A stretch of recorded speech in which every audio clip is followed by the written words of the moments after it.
Dokter Hans, dokter ini kan ahli diabetes ya. Saya bayangkan kalau kena asam lambung itu kan menimbulkan luka gitu ya. Ini lukanya di dalam, nggak tahu di dalam lambung atau gimana.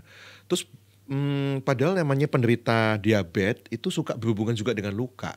Berarti apakah ini logika saya sih gitu, orang yang diabetes gitu ya, kalau kena lambung nih susah sembuh atau potensi tinggi untuk kena diabetes, kena asam lambung gitu maksud saya? Iya, ya gula, ya gemuk. Heeh. Memang ini kompleks sekali, kompleks sekali. Ya, seorang yang gemuk, ya, orang yang diabetes itu biasanya barengan dulu ya. Mmm. Kalau diabetes yang tipe 2 itu biasa gaya hidup.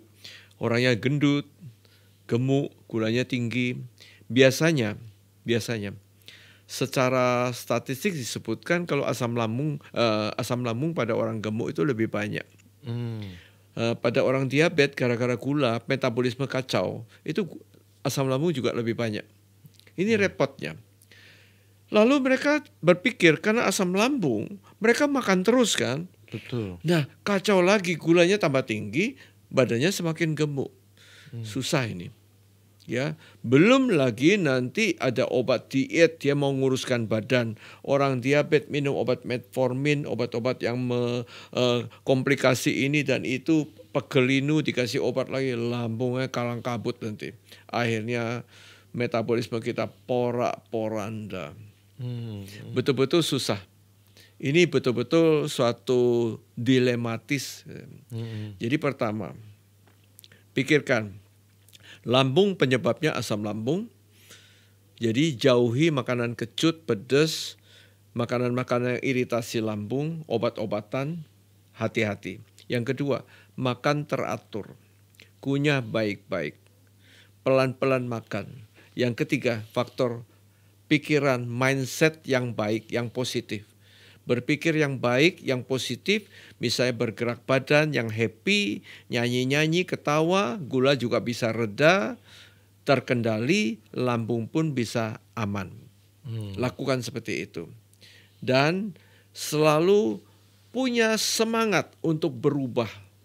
Berubah misalnya, ya kita makan teratur, tidak berlebihan, tidak suka ngemil. Jadi atur jam makan yang tepat.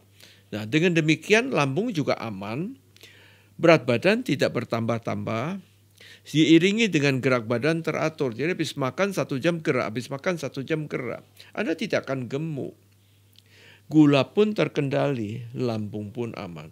Jadi betul-betul ini harus berpikir baik-baik. Dengarkan Gutok supaya semuanya jadi terkendali. Jadi lebih concern ke ngobatin diabetesnya dulu, Dok, kalau dia seperti ini? Barengan, waktu ngobatin diabetes, waktu Mmm. mengajari diet untuk obesitas, barengan jangan sampai mengganggu ke lambung. Jadi Mmm. tanamkan pada pasien supaya pasien itu tetap happy untuk berperang. Berperang dengan semangat, dengan pikiran percaya diri, ya. Mhm. Berhasil, lambung pun tidak sampai sakit. Iya iya iya, baik baik. Ternyata memang diabetes nih orang gemuk ya, orang gemuk tuh suka makan kali ya, suka makan ini makannya kalau nggak diatur ya akhirnya kena lambung juga gitu ya, Dok, ya. Satu lagi mungkin, Dok, ini yang masih ganjel di pikiran saya ya. Ada beberapa orang yang penderita lambung tuh kan sampai luka, sampai muntahnya sudah darah gitu. Nah ini artinya kan teriritasi, itu lebih susah ya nutup lukanya di lambung Ya. untuk penderita diabetes? Mhm. Begitu ada luka, ya semua makanan-makanan yang iritasi langsung stop total, ya. Mmm. Harus makannya yang halus sekali, mungkin makanan cair, mungkin Mmm. makanan-makanan yang sangat lunak dan teratur. Tentu saja ada obat-obatan, Mhm. stop darah untuk asam lambungnya pakai suntikan semua, mungkin perlu infus, Mhm. ya. Lalu beri semangat pada dia, pasti baik. Gitu. Iya iya. Kemudian pelan-pelan harus baik, Bisa dan baik. pasti bisa baik. Oke oke. Semoga ini mencerahkan Anda semuanya ya. Terima kasih Dokter Hans untuk ilmunya.